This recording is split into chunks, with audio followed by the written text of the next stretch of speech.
اللہ کا شکریہ ادا کرتے ہیں۔ نحمدہ ونصلی علی رسولہ الکریم، اما بعد فاعوذ باللہ من الشیطان الرجیم، بسم اللہ الرحمن الرحیم، واعتصموا بحبل اللہ جمیعا ولا تفرقوا۔ سب سے پہلے تو میں اپنے عزیز ہر دل عزیز شخصیت حضرت مولانا عبدالصمد درخواستی صاحب دامت برکاتہم العالیہ کو اس عظیم الشان پروگرام کے انعقاد پر مبارکباد پیش کرتا ہوں، اور بالخصوص اس پروگرام میں مہمان خصوصی کے طور پر تشریف لانے والے ہمارے معزز مہمانان گرامی، جن میں سفیر امن حضرت مولانا علامہ قاری محمود احمد قاسمی صاحب دامت برکاتہم العالیہ، اور اسی طرح خطیب اسلام حضرت مولانا مفتی ارشاد احمد حقانی صاحب دامت برکاتہم العالیہ، حضرت مولانا سید عبد الرحمن شاہ صاحب دامت برکاتہم، اور اسی طرح حضرت مولانا قاری محمد عزیز اکبر قاسمی صاحب دامت برکاتہم، دیگر علماء اور معزز قرائے کرام مہمانان گرامی، میں ان سب کا دل کی عطا گہرائیوں سے انہیں جو ہے نا اس پروگرام پر آنے پر مبارکباد پیش کرتا ہوں، اہلاً و سہلاً مرحبا۔ اور بڑی خوشی ہوئی کہ حضرت مولانا عبدالصمد صاحب اور دیگر علماء کرام نے جس طرح ہمیشہ الحمدللہ اس ارض وطن پاکستان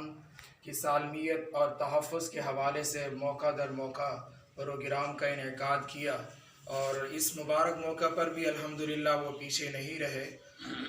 میرے معزز سامعین، جب سے یہ وطن وجود میں آیا ہے اس وقت سے لے کر اب تک ہمارے اس ارض وطن پاکستان کو ہر حوالے سے چاروں طرف سے دولت کرنے کی کوششیں جاری اور ساری ہیں،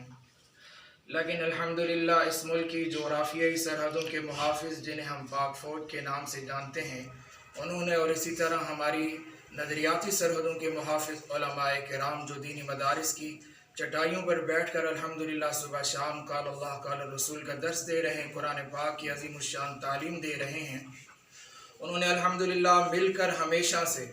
اور شروع سے لے کر اب تک الحمدللہ اس ارض وطن پاکستان کی اپنی جان و مال، عزت و ہر حوالے سے جو ہے نا اس ملک کا تحفظ کو یقینی بنانے کی بھرپور کوششیں کی ہیں، اور اب بھی الحمدللہ اسی کوشش میں مصروف عمل ہیں۔ اب یہ جو واقعہ پیش آیا ہے مکران کے علاقے میں، ہمارے پاک فوج کے نوجوانوں کو شہید کیا گیا ہے، یہ بہت بڑا عظیم سانحہ ہے، بہت بڑا عظیم صدمہ ہے۔ ہم سب جو ہے اس غم میں برابر کے شریک ہیں، اور ہم سب دعا گو ہیں کہ اللہ رب العزت ہمارے پاک فوج کے ان نوجوانوں کو جنہوں نے شہادت کا عظیم رتبہ پایا، اللہ ان کے درجات بلند فرمائے،